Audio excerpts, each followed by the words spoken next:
د ذوالحج یعنی د لوی اختر میاشت ده. د دې میاشتې ډېر زیات فضیلت او ثوابونه دي. الله جل جلاله دې ته له دوه وجو فضیلت ورکړی دی.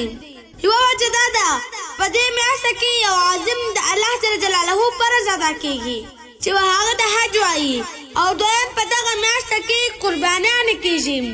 دا دواړه داسې اعمال دی چې د دې میاشتې علاوه نور په پوره کال کې په بله میاشته کې دا عبادت نشي کېدلی. او له دې سره سره د دې میاشتې اولې لس شپې چې دي دا هم ډېر اهمیت او فضیلت لري.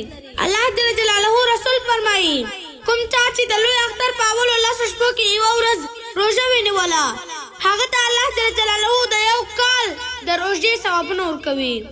او کوم چا چې په دغو شپو کې یوه شپه عبادت وکړی هغه ته به الله جل جلاله د لیلة القدر ثوابونه ورکوي. نو ای مسلمانانو ورونو او خویندو دغه شپو کې ښه عبادت او ښې روژې ونیسو. په موږ او تاسو دغه میاشت الله جل جلاله راوستلې ده.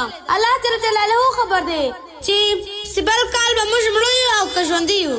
الله جل جلاله دې موږ او تاسو ته توفیق راکړي چې عبادت او روژې کې ونیسو.